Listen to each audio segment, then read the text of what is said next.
Welcome to Dark Knight Films Reviews and another Hammer Productions night.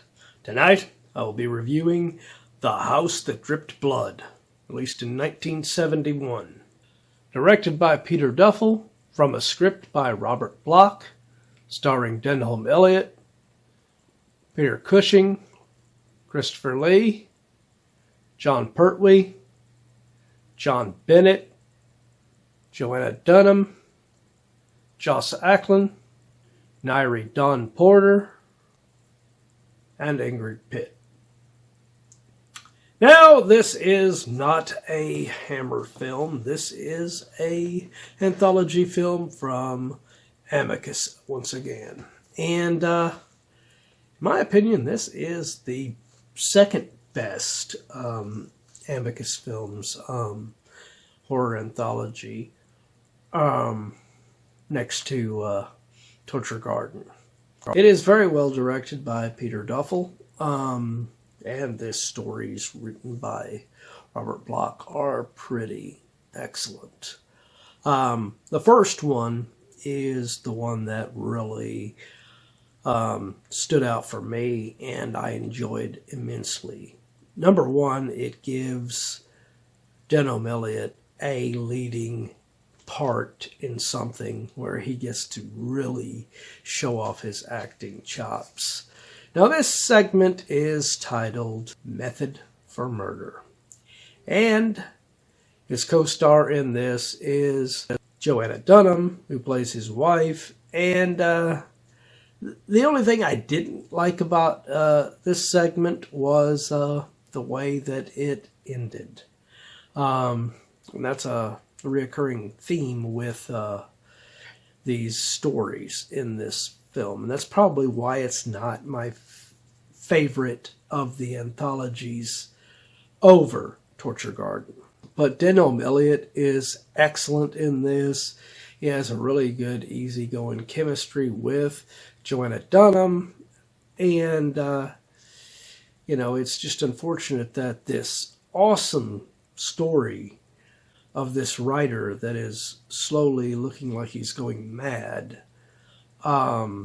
is ruined by this so-called twist that his wife is cheating on him with the guy that is pretending to be his character from his story. And then the big twist that he is gone insane and thinks he is that character now. It's a lackluster ending to a story. When you've got a great actor like Denholm Elliott, you're wasting him away by killing him off before the end of the story and then having this ending. And the second segment, starring Peter Cushing, is titled Waxwork, and his co-star in that is the excellent Joss Ackland. And this one is equally as good as Method for Murder to me, but it doesn't suffer from that bad ending thing. I think the ending to this one is pretty solid. Even though everybody dies in it, it's pretty solid. And then we come to the third segment, which is Sweets to the Sweet, which stars the brilliant Christopher Lee. And he gives an excellent performance in his segment alongside his co-star, Nyree Dawn Porter. The only thing that hurts this one, again, is the ending. Once again, you have a great story with this father who's been protecting his daughter because he knows she's a witch. And he's been tough on her so that she doesn't use her powers.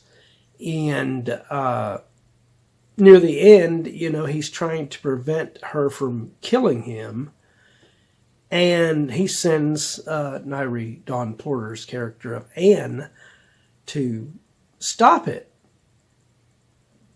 And this was set up so perfectly throughout the story with the daughter and Anne as a character becoming close, like the way they did in this, that you were expecting her to go down to confront her, thanks to what Christopher Lee's John Reed had told her.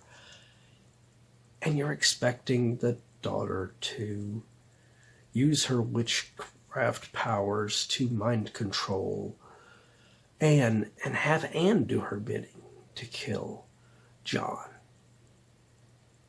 Of course, they ruin the ending with this voodoo doll ending where the doll just gets thrown into the fire and John dies. I mean, it was a lackluster ending to a great segment.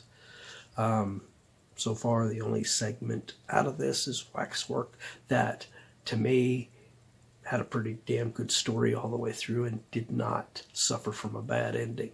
And then we have the fourth segment, The Cloak, which stars John Pertwee and features as his co-star Ingrid Pitt. And I love John Pertwee as Doctor Who. He's not my favorite Doctor Who. My favorite Doctor Who is Tom Baker, but I really do love him in the role as well. And this, playing this former vampire actor in here, he's just, it's not a good role for him, I don't think. I don't think that was a good part for him. It was good to see Ingrid Pitt, falling back on that vampire role like she played in The Vampire Lovers. But I think she's wasted. And this segment connects to the actual wraparound with John Bennett's detective character, which, to me, that's another weak element of this film, is the wraparound, and it tying together with one of the weakest segments, in my opinion, really makes the wraparound totally lackluster as well. But overall, I think these segments in this are very strong until they get to the ending, with the exception of Waxwork, which Waxwork was pretty perfect all the way through, in my opinion. So I am going to give The House That Dripped Blood, I am going to give this film a 9.2 out of 10. This one could have been as perfect as Torture Garden was, but it suffers from some bad endings to some of these segments, and one not being particularly good at all with the fourth. But what do you guys think of The House That Dripped Blood? Do you agree with my review? Do you disagree? Let me know in those comments down below. But as usual, please be respectful. And if you enjoyed this review, do not forget to like, share, and subscribe. And don't forget to click that bell icon so you can be notified about future videos just like this one. And while you're by the subscribe button, click that join button and become a Dark Knight fan.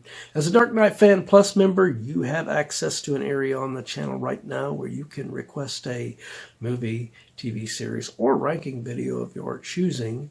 And when I do that video and it goes live, it will go up for all Plus members to view prior to it going up for all other subscribers on the schedule. So if you want to get interactive and help get some reviews on here that you want to see me do that I haven't done yet, become a Plus member. Well, that's it for another Hammer Productions night. If you missed last week's Hammer Productions night, check out the link up here to get caught up on that one. Or if you missed any of the other Hammer Productions night, be sure and check out the playlist right here to get caught up on any of them that you have missed.